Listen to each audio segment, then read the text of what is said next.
बच्चों आज हम कवर करेंगे केस स्टडी। ठीक है। आप देखो, आपका जो 10th क्लास का पेपर है सोशल साइंस का या आपका कोई भी पैटर्न है, 20 मार्क्स आपके एमसीक्यू पे होते हैं एंड 12 मार्क्स आपके केस स्टडीज। केस स्टडीज आपके लिए फ्री फंड के नंबर है। आपको you just need to read, you just need to understand that what's the concept is all about, किस बारे में बात हो रही है and you can score good marks. तो आज मैं आपको सोशल स्टडीज़ में, हिस्ट्री, ज्योग्राफी, इकोनॉमिक्स और पॉलिटिकल साइंस में कुछ केस स्टडीज़ का एग्जांपल दूंगा। ठीक है। आई विल शो यू, एक डेमोन्स्ट्रेशन दूंगा आपको कि कैसे हम लोग केस स्टडीज सॉल्व करते हैं, कैसे केस स्टडीज़ आपके पेपर में and how to deal with that. ठीक है। ये रैंडम टॉपिक्स हैं, आपके चैप्टर्स के ले रखे हैं। हिस्ट्री का एक, ज्योग्राफी का एक, इकोनॉमिक्स। ठीक है। तो स्टार्ट करते हैं एंड एक एक करके कंसेप्ट को समझने की कोशिश करते हैं। सबसे पहले देखो, स्क्रीन पे ध्यान दीजिएगा। मैं आपके लिए पहला केस स्टडी पढ़ रहा हूँ हिस्ट्री का। बेटा ये नेशनलिज्म इन इंडिया जो आपका टॉपिक है, चैप्टर है, उस पे बेस्ड है। तो पहले इसे रीड करते हैं, पहले गो थ्रू करते हैं, देन उसके बाद इसको डिस्कस। पहले मैं आपके लिए केस स्टडी को रीड करूँगा, आपको समझाऊंगा। देन उसके बाद हम लोग इसके की पॉइंट्स करेंगे कि चैप्टर में क्या क्या, इस स्पेसिफिक पार्ट में क्या क्या पूछा, राइट। एंड उसके बाद हम लोग क्वेश्चन आंसर्स देखेंगे तो आपको एक आइडिया हो जाए। देखो, meanwhile I will tell you whatever it is, जो भी रिलेटेबल, बट आप ध्यान से समझिएगा, सुनिएगा और कैच करने की। बहुत ईजी है, इतना कुछ टेंशन। देखो, पहला क्या है, Mahatma Gandhi thought on satyagraha. Satyagraha I guess आपको पता ही होगा, लेकिन हम फिर भी उसे है ना सम अप करते चले। It is said of passive resistance that it is the weapon of the weak, but the power which is subject of this article can be used only by the strong. This power is not passive resistance. Indeed, it calls for intense activity. The movement in South Africa was not passive but active. Satyagraha is not a physical force. A Satyagrahi does not inflict pain on the adversary. He does not seek his destruction. In the use of Satyagraha, there is no ill will whatever. Satyagraha is a pure soul, sorry, Satyagraha is pure soul force. Truth is the very substance of the soul. That is why this force is called Satyagraha. देखो यहाँ पे सत्याग्रह का definition ही आपको given है, sort of. The soul is informed with knowledge. In it burns the flame of love. Non-violence is the supreme dharma. It is certain that India cannot rival Britain or Europe in terms of arms.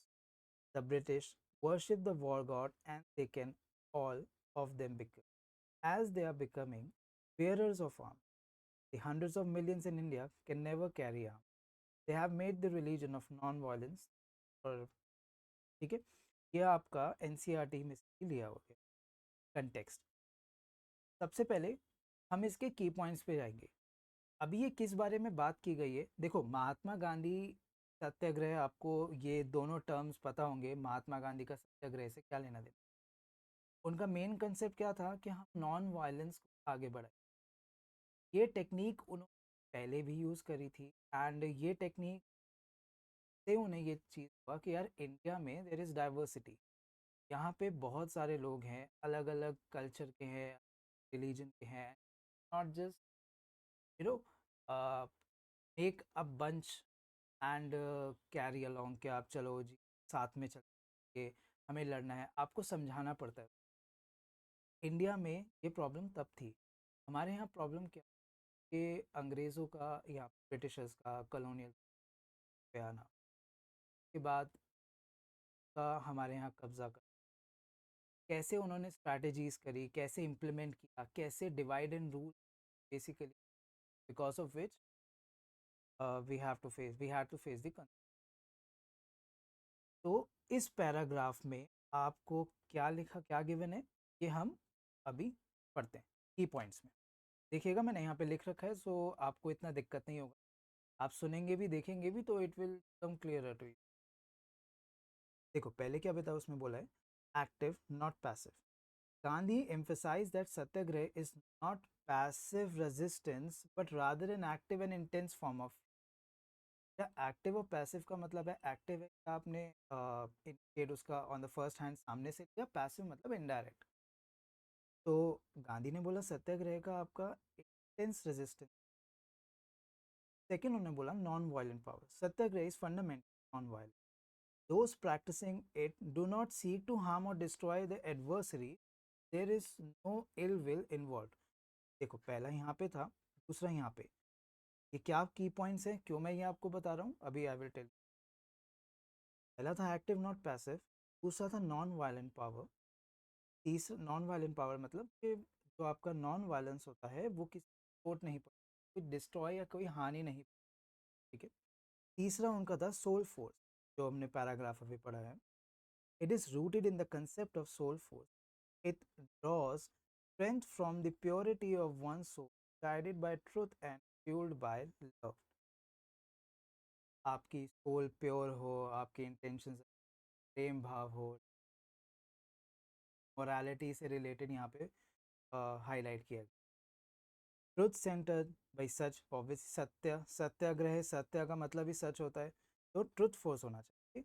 He believe that truth is at the core of the soul, making it essence of satyagraha. देखो यहाँ थोड़ा philosophical बात करी जा रही है, philosophy के accordingly देखोगे थोड़ा सा लग सकता है कि ये क्या बातें कर रहे हैं, बट आप पैराग्राफ पढ़िए, पैराग्राफ के अकॉर्डिंगली इसको समझ।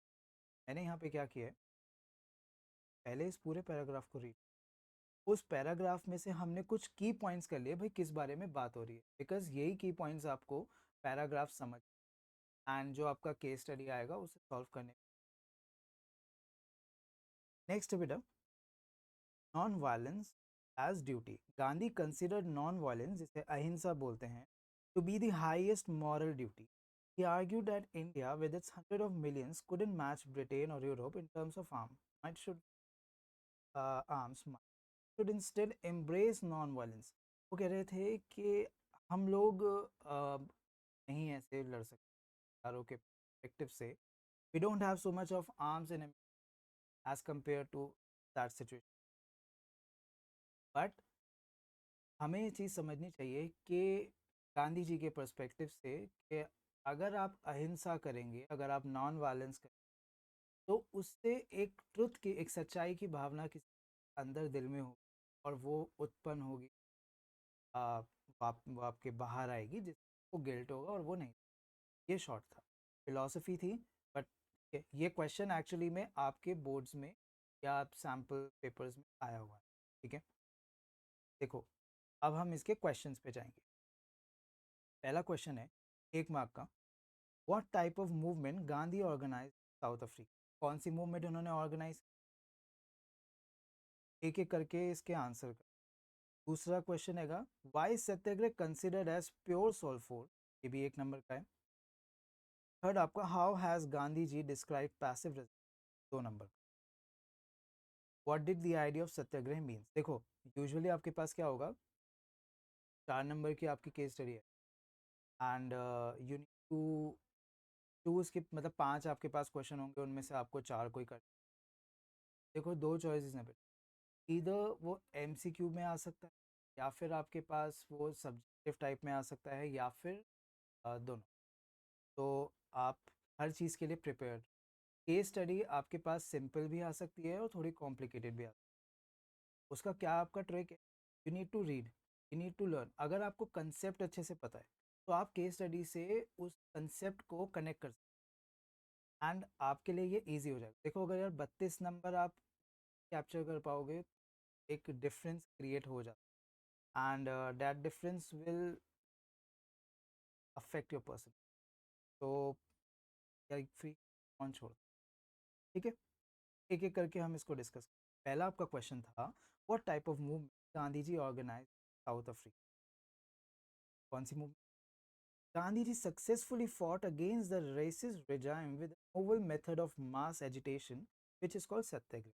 In short, satyagrah was the movement of which Gandhi ji talking about, या फिर ये वो मूवमेंट है जो उन्होंने साउथ अफ्रीका में ऑर्गेनाइज, एंड सेम हमारे यहाँ पे आई थी। बिकॉज देखो, साउथ अफ्रीका और इंडिया दोनों लेबर इंटेंसिव कंट्री, यहाँ पर लेबर ज़्यादा है। इसी रीज़न से ब्रिटिश पहले इंडिया में भी और साउथ अफ्रीका दोनों में कैप्चरिंग, वो वाला मूवमेंट था, रूल था वो इसीलिए था कि भाई लेबर होगी ते में, और हम इनका माइंड वॉश करेंगे, ज़ोर ज़बरदस्ती करेंगे, अलग अलग मीन ट्राई करेंगे सो दैट हमें प्रॉफिट मिले। आई होप कि जो मैंने बोला वो आपको अच्छे से और आएगा भी। वैसे ईजी लैंग्वेज है, कुछ लोड नहीं है, फटाफट आगे बढ़ेंगे। बेटा फिर सेकंड है, why Satyagraha considered as pure soul. Satyagraha is considered as, देखो यहाँ पे देखो, सत्याग्रह is considered as a pure soul force because the idea of satyagraha emphasized the power of truth and the need to search for truth. Truth is a very substance of the soul. That is why this force is called satyagraha. The soul is found with, आपको ये चीज़ याद रखनी है, this is not your reading with comprehension class 6th और 7th, इसमें आपको बहरहाल ऐसे अब क्वेश्चन उसमें भी नहीं आते कि आपको पैराग्राफ रीड करना पड़ेगा एंड उसके बाद आप उसमें आंसर, को इतना से इतना मैंने लाइन लिया, हाँ ये देखो टेबल है, वो लाइन यहाँ से चिपका दी, वो चीज़ बिल्कुल मत कर। प्रॉब्लम क्या होती है, देखो आप 10th क्लास में हो, आपसे एक्सपेक्ट किया जा रहा है कि you are literate enough to understand the whole paragraph, okay? And questions are being asked and you have to answer. This is what the whole concept of case study is all about. अगर आप तो सिर्फ उसके छाप के नीचे ही answer note down करना है, बेटा उसका कोई पॉइंट क्या होगा, वो आपको 12 नंबर ऐसे ही दे देंगे। हाँ, ये चीज़ है कि अगर आपको पैराग्राफ बिल्कुल समझ में नहीं आ रहा, तो मैं बोलता हूँ red alert situation. Red alert situations क्या होती हैं कि जब आप पेपर में फंसे हुए हो और आपको ये चीज़, you know how to do it, how to tackle it. मैं पैराग्राफ कर रहा हूँ, ये पैराग्राफ नहीं नहीं मुझे क्लिक हो रहा, आपके पास limited time, you need to tackle के देखो चैलेंज क्या है कि लिमिटेड टाइम में आप प्रॉपरली पेपर को कैसे स्कोर करते हो। अगर आपको पेपर घर पे ले जाने, कैसे भी कर लोगे, देख के करो बिन देखे करो, टाइम ही तो सारा खेल है। तो ऐसे केस में तो आप कॉपी कर सकते हो, क्योंकि देखो वैसे भी आप छोड़ने ही वाले होगे उस क्वेश्चन को, अगर नहीं तो इट इज़ बेटर कि वहाँ से कॉपी करो, बट फिर भी थोड़ा लॉजिक अपना यूज़ करना, ग्रामेटिकल फॉर्म में उसको कम से कम ऐसे तो प्रेजेंट करो कि लगे कि आपने बोला। तो यहाँ पे सेकंड ही पैराग्राफ से लिया गया है, सोल फोर्स की बात की है। सोल फोर्स का मतलब ये है हम एक ऐसी फोर्स बनाएंगे, एक ऐसी फौज बनाएंगे तो सोल कंसेप्ट यानी आत्मा के कंसेप्ट पे बेस्ड है। इट इज़ नॉट, हम हॉरर की बात नहीं कर रहे। आत्मा का मतलब बेटा वो कह रहे हैं हमारा जो सच्चाई है और जो आत्मा है दोनों एक है। ये कोई धार्मिक चैनल का लेक्चर नहीं, तो आप ऐसी ऐसी बातों को ये मत कंसिडर कीजिएगा कि क्या बकवास हो रही। See this is the paragraph, this is the paraphrase जो आपके बुक, एंड वो कुछ क्वेश्चन आपसे पूछ सकते हैं, आप ध्यान से पढ़िए। चलिए मैं आगे बढ़ता हूँ, ज़्यादा बोर नहीं करूँ। How has Gandhi ji describe passive resistance, क्या उन्होंने पैसिव रेजिस्टेंस को डिस्क्राइब, और ये सब आपका पैराग्राफ में है by the way. Satyagraha is said of passive resistance that is it is the weapon of the weak, but the power which is the subject of this article can be used by the strong. This power is not passive, indeed it calls for intense activity. Without seeking vengeance or being aggressive, a satyagrahi could win the battle through non-violence. Ultimately he is saying that, मतलब इस answer में ये बोला जा रहा है, passive resistance का मतलब बेटा ये हो गया कि हम लोगों को अटैक नहीं करना, इंटेंस एक्टिविटी करने की ज़रूरत नहीं है, बट ये हमारा जो एक्ट है वो इंटेंस है। इन शॉर्ट, अगर आप नॉन वायलेंस या सत्याग्रह के पाथ पे चल रहे हो तो आप दूसरे को गिव अप करा सकते हो, क्योंकि सच उसके मन में भी है ना, सच सबके मन में होता है। वो क्या कह रहे हैं कि हमारी जो आत्मा है वो सच है, का जो कोर है उसके अंदर का जो मेन पार्ट है, जैसे अर्थ का कोर होता है ऐसे मेन पार्ट हमारी सोल का ट्रुथ है। एंड अगर आप किसी को कन्विंस करोगे बिना कोई अटैक करे, तो समझाओगे चीज़, तो वो सच्चाई उसके मन में जागेगी और वो जो भी गलत कर रहा है उसे गिव अप कर देगा। और इसका एक फाइन एग्जांपल हमारी आज़ादी 19, यू ऑल नो अबाउट। देखो बेटा, फोर्थ क्वेश्चन देखो, what did the idea of satyagraha mean? पहला, power to be awaken the sorry power to awaken the conscience of the oppressor. B part, power to defeat falsehood. C part, power of fasting. Power of, आपसे कि भाई सत्याग्रह का मतलब क्या होता है?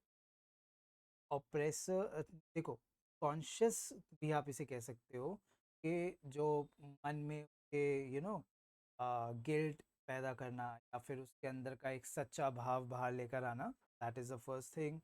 दूसरा है कि ऐसी ताकत ताकि गलत को आप हरा सको। तीसरा, फास्टिंग और प्रे कर सको। चौथा, ट्रुथ की power and to search for it, सच्चाई की। तो इसका आंसर क्या है? D is your answer.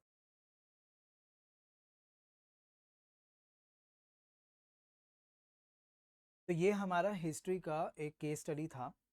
ठीक है, अब हम आगे पढ़ते हैं। और अब मैं थोड़ा थोड़ा आपको एक आइडिया तो आई गेस आपको हो ही गया होगा कि केस स्टडी किस हिसाब से आती है। आपकी बुक में से कोई भी एक पैरा उठा देंगे एंड वो हो सकता है कि खुद भी बना दें।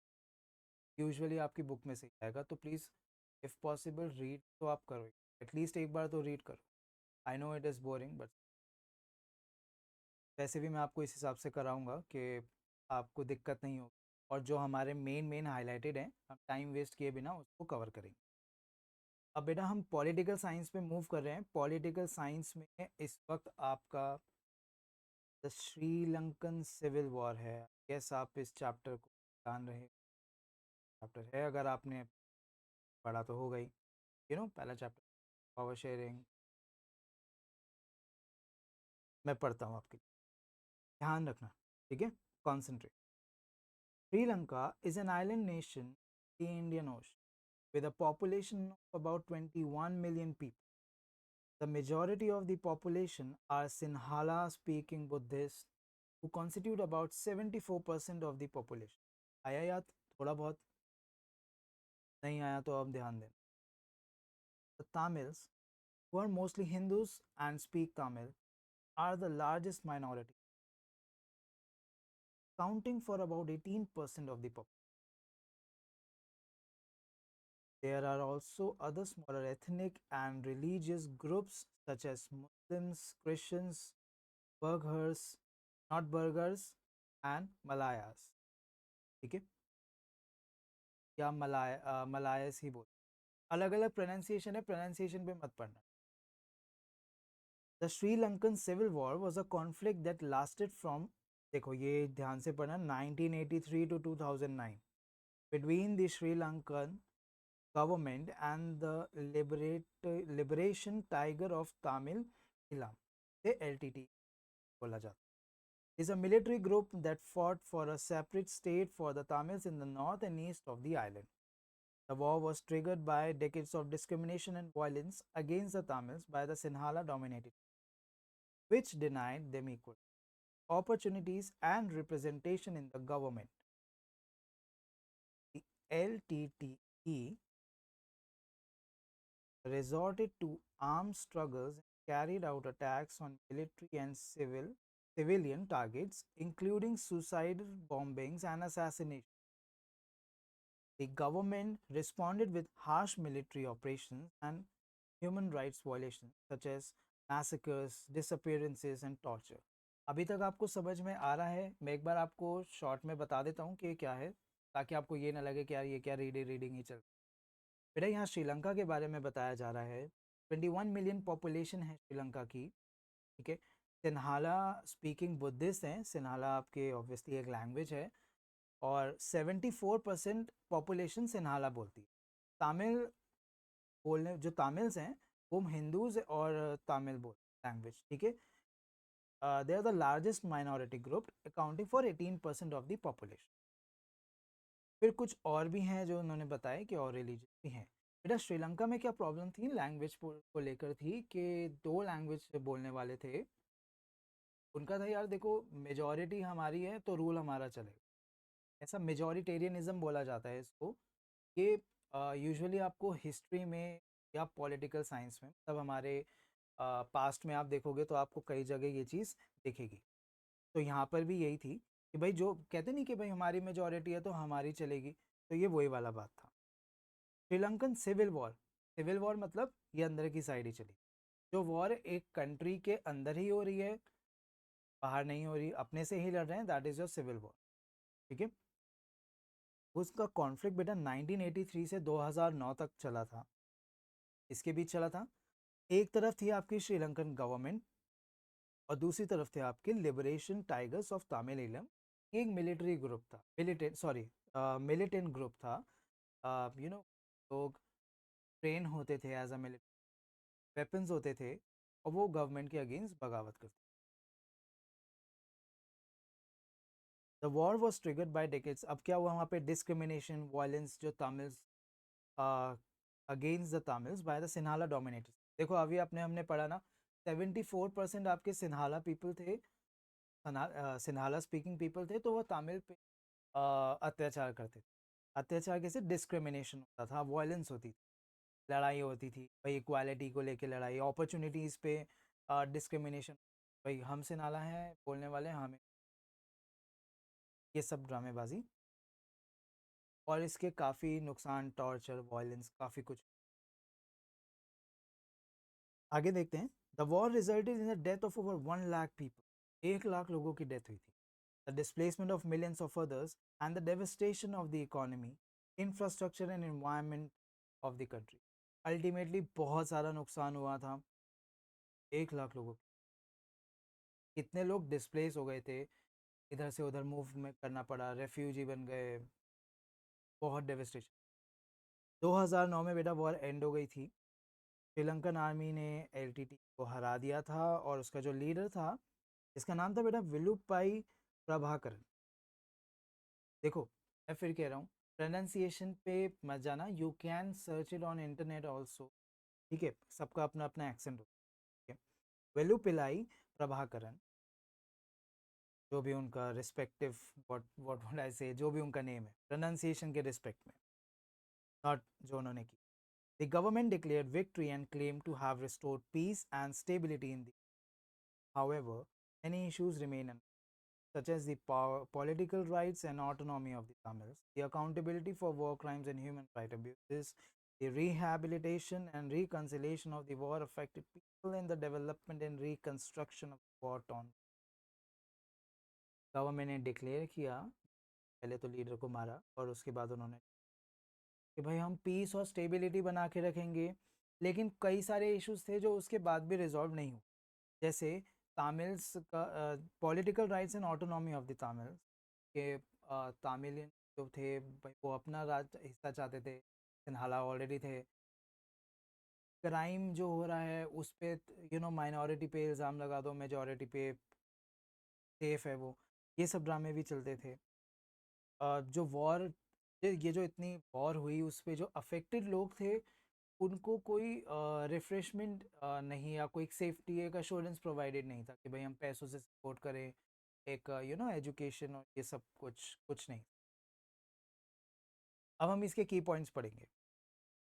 बेटा देखो पहला आपको बैकग्राउंड बताया गया है श्रीलंका के बारे में कि कहाँ है सिन्हाला तामिल्स हैं. ठीक है. देखो सिन्हाला स्पीकिंग कम्युनिटी आपकी majority है और तामिल आपकी लार्जेस्ट माइनॉरिटी है, लार्जेस्ट बट माइनॉरिटी. ठीक है. दूसरा सिविल वॉर का ड्यूरेशन आपको बताया 1983 से 2009 के बीच हुआ था ये. और किसके बीच हुआ था? Sri Lankan government versus LTTE, also known as liberation tigers of Tamil. फिर रूट कॉज बताया था. रूट कॉज क्या था, क्यों हुई थी भाई, क्यों मिलिटेंट आए थे. और मिलिटेंट में ऑब्वियसली माइनॉरिटीज़ थे. का मेन था यार ये मेजॉरिटी माइनॉरिटी वाला या मेजॉरिटेरियनिज्म बंद करो, हमें इक्वालिटी चाहिए। फोर्थ एलटीटी एक्शन, अब उन्होंने आर्म्ड रेजिस्टेंस ली, उन्होंने अटैक्स करे, मिलिट्री सिविलियन टारगेट्स किए, सुसाइडल बॉम्बिंग्स, असैसिनेशन। बेटा गवर्नमेंट का क्या रिस्पॉन्स था? गवर्नमेंट ने मिलिट्री ऑपरेशन लिया, लड़ाई हुई। Humanitarian toll, the war resulted in a high human cost, यानी 1 लाख कैजुअलिटीज, मिलियंस डिस्प्लेस्ड हो गए, अल्टीमेटली बहुत सारा डैमेज हुआ। फिर बेटा एंड ऑफ द कॉन्फ्लिक्ट 2009 में श्रीलंका आर्मी ने किया, और जो उनका लीडर था वेलुपिलाई प्रभाकरम को मार दिया। फिर आफ्टर मैथ, आफ्टर मैथ का बेटा क्या मतलब कि उसके बाद क्या हुआ? जब विक्ट्री डिक्लेयर हो गई और पीस और स्टेबिलिटी मेंटेन करने की बात हुई, लेकिन फिर भी कई सारे चैलेंजेस थे, जैसे कि पॉलिटिकल राइट्स और ऑटोनॉमी तामिल की, अभी हमने डिस्कस किया था। Investigating war crimes and human right abuses, war affected communities को रिकनसाइल करना, रीबिल्ड करना, जो रीजन्स आपके बर्बाद हो गए थे उनको फिर से पनाह देना या फिर करना, ये सब। अब इसके क्वेश्चंस क्या हैं? देखो, जो अभी आप क्वेश्चंस देख रहे हो, ये ऐसा नहीं है कि एग्जैक्टली ऐसे आएंगे, यहाँ पर सिर्फ एक डेमो है। आपको सिर्फ ये, मेरा मेन कंसेप्ट आज के इस क्लास का ये है कि मैं आपको ये चीज़ दिखा सकूं, बता समझा कि हमारे एसएसटी केस बेस्ड क्वेश्चंस किस अकॉर्डिंगली, ठीक है। और ये 12 नंबर आपको बहुत बेनिफिशियल, तो आप इन 12 नंबर को प्लीज़ मत खोइए। पहला क्वेश्चन क्या है? Main cause of Sri Lankan civil war, अभी हमने ऊपर भी पढ़ा था, हाथ के हाथ में आपको आंसर्स भी बता रहा हूँ, ठीक है। क्या था कि मेजॉरिटेरियनिज्म और जो डिस्क्रिमिनेशन हो रहा था। सेकंड क्या था? मेन डिमांड एलटीटी की क्या थी कि भैया तामिल्स के लिए सेपरेट स्टेट होना चाहिए, नॉर्थ में और ईस्ट में। तीसरा क्या था? Some of the consequences of the war for Sri Lanka, क्या क्या कंसिक्वेंसेज हुए देखो यहाँ पॉइंट में लिखे हैं, it will become easy for you to understand and learn as well. 1 lakh लोगों की डेथ हो गई, डिस्प्लेस हो गए, यानी लोगों को घर छोड़ना पड़ा, वो जगह अपनी छोड़नी पड़ी, कहीं और शिफ्ट होना पड़ा। इकोनॉमी बहुत नुकसान में रही, इंफ्रास्ट्रक्चर, एनवायरनमेंट, जब अटैक हो रहा है, वॉर हो रही है, तो सब डैमेज तो होगा ना। और फोर्थ क्या है बेटा? What is the one of the challenge of, sorry, let me repeat my, what is one of the challenges for post war Sri Lanka? पहला, ensuring power sharing among different ethnic groups. दूसरा, promoting tourism and foreign investment. तीसरा, reducing poverty and inequality. और चौथा, strengthening democracy. Answer क्या है इसका? ए part, क्योंकि पहला तो ए करेंगे ना, ये सब तो बात की बात है, यहाँ तक तो पहुंचा ही नहीं था, वो तो अलग ही सिचुएशन। अब हम फटाफट बेटा ज्योग्राफी में आ जाते हैं। अभी तक हमने हिस्ट्री में गांधी जी का पढ़ा था, जिसमें सत्याग्रह के बारे में था।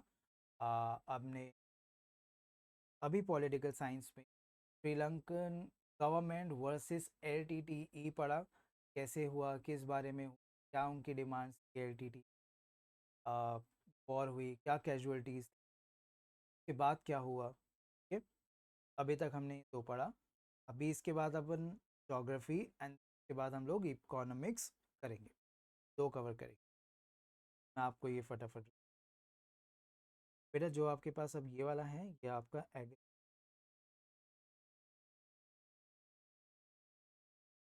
डोंट वरी अबाउट इट, ठीक है। एग्रीकल्चर, ध्यान से सुनना और प्लीज़ पढ़ना भी, आई होप सो आपको दिख। India is an agriculturally important country. Two-thirds of its population is engaged in agricultural activity. Agriculture is a primary which produces most of the food that we consume. Besides food grain, agriculture produces raw materials for various industries. Some of the important industries running on the raw material produced by agriculture are cotton, textile, jute, sugar, vegetable oil, etc. Agriculture also contributes significantly to foreign exchange earnings of the country. In order to increase production, a new and more effective strategy of agricultural development was adopted in India during the third five-year plan. That is the Green Revolution. The Green Revolution, based on the use of package technology, and the White Revolution, जिसे operation flood नाम दिया भी गया था, were some of the strategies initiated to improve the lot of Indian agriculture. But this too led to some negative consequences such as soil degradation, groundwater depletion. तो हम एक बार सम up करते हैं जो भी अभी पढ़ा। बेटा इंडिया और एग्रीकल्चर के बारे में यहाँ पे बात हो रही है। यहाँ बताया जा रहा है कि 2/3 आपकी पॉपुलेशन एग्रीकल्चर एक्टिविटी में इन्वॉल्व है, इधर यू से डायरेक्टली और इनडायरेक्टली। एग्रीकल्चर हमारी प्राइमरी एक्टिविटी। बेटा जी अब ज़रा आप मुझे ये बताइए या फिर आप अपने को रिमाइंड कराइए, एक्टिविटीज़ आपकी कौन कौन सी होती है। एक आपकी होती है प्राइमरी एक्टिविटी, एक आपकी होती है सेकेंडरी एक्टिविटी, और एक आपकी होती है टर्शियरी एक्टिविटी। बस आप ठीक है, थोड़ा साफ लिख देता हूँ, कोशिश करता हूँ।